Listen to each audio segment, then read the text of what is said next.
Hello dear students, তো তোমরা যারা ইতিমধ্যেই কলেজে তোমাদের ফার্স্ট মেরিট লিস্টের নাম এসে গেছে এবং তোমরা অ্যাডমিশন ইতিমধ্যেই হয়ে গেছো তোমাদের পছন্দের সাবজেক্টে। এবার তোমরা যদি এই একমাত্র ভর্তি হয়ে গেছো সেটা নিয়ে যদি বসে থাকো তাহলে কিন্তু চলবে না। অর্থাৎ এরপরেও কিন্তু তোমাদের কাজ রয়েছে। তো এরপরের কাজ কি, তোমাদেরকে সেখানে ফিজিক্যালি ভেরিফিকেশান করতে হবে। তোমাদের রেজাল্ট সহ তোমাদেরকে নিজে সেখানে যেতে হবে এবং তোমাকে ফিজিক্যালি গিয়ে তোমার সমস্ত ডকুমেন্ট ভেরিফিকেশান করতে হবে। সো এই ডকুমেন্ট ভেরিফিকেশান তোমাদের কত তারিখ থেকে চালু হবে?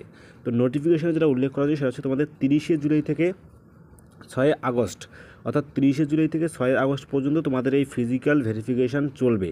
এবং সাথে সাথে তোমরা কী কী ডকুমেন্টস নিয়ে যাবে সেটা তোমাদেরকে একদম বিস্তারিত ভালোভাবে বুঝিয়ে দিচ্ছি। তবে ফিজিক্যাল ভেরিফিকেশানে তোমাদের কী কী হবে, তোমাদেরকে সমস্ত ডকুমেন্ট নিয়ে তোমরা যে কলেজে অ্যাডমিশন হয়েছে সেই কলেজে তোমাদেরকে যেতে হবে এবং কলেজে গিয়ে তোমাদের নির্দিষ্ট একটা অফিস থাকবে বা যেখানে তোমাদেরকে যেতে বলবে, ক্লাসরুম ভাগ করে দেওয়া থাকবে, সেখানে গিয়ে তোমাদেরকে এই ডকুমেন্টস ভেরিফিকেশানগুলো করতে হবে তোমাদেরকে ফিজিক্যালি গিয়ে। সো এই ডকুমেন্ট ভেরিফিকেশন করতে গেলে তোমাদেরকে কী কী নিয়ে তোমরা কলেজে যাবে এবং তারিখটা তোমাদেরকে বলে দিলাম যে 30 তারিখ থেকে 6 আগস্ট পর্যন্ত কিন্তু এটা চলবে। এটা প্রত্যেকটা কলেজের জন্য সেম নিয়ম। সো কী কী ডকুমেন্ট লাগবে তোমরা স্ক্রিনে দেখতেই পাচ্ছ।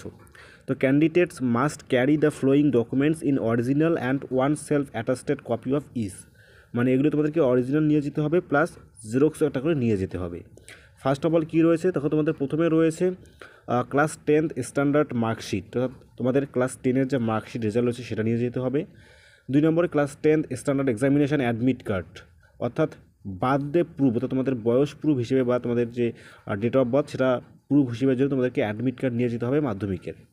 এরপর ক্লাস 10+2 অর্থাৎ উচ্চ মাধ্যমিক স্ট্যান্ডার্ড মার্কশিট, মানে উচ্চ মাধ্যমিকের মার্কশিট নিয়ে যেতে হবে, অ্যাডমিট কার্ড নিয়ে যেতে হবে অ্যান্ড রেজিস্ট্রেশন সার্টিফিকেট উচ্চ মাধ্যমিকের।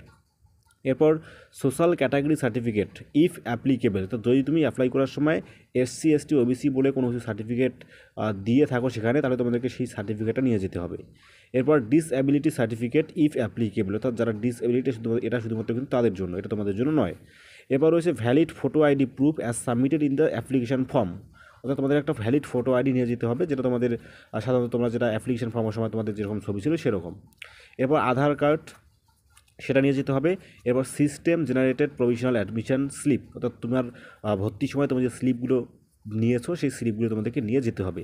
তো এইগুলো একটি ডকুমেন্ট তোমরা খুব যত্ন সহকারে অবশ্যই ক্যারি করে নিজে, তোমাদেরকে কিন্তু নিজে যেতে হবে, অর্থাৎ ফিজিক্যালি যেতে হবে। সেখানে গিয়ে তোমাদেরকে তোমার যে কলেজে অ্যাডমিশন হয়েছে সেখানে গিয়ে তোমাদেরকে ভেরিফিকেশান করতে হবে। আশা করি সম্পূর্ণ বিষয়টি তোমাদেরকে বোঝাতে পারলাম। তোমাদের যদি এছাড়া কোনো কিছু জানার থাকে অবশ্যই কমেন্ট বক্সে কমেন্ট করবে, সেগুলোর উত্তর দেওয়ার চেষ্টা করবো। ধন্যবাদ।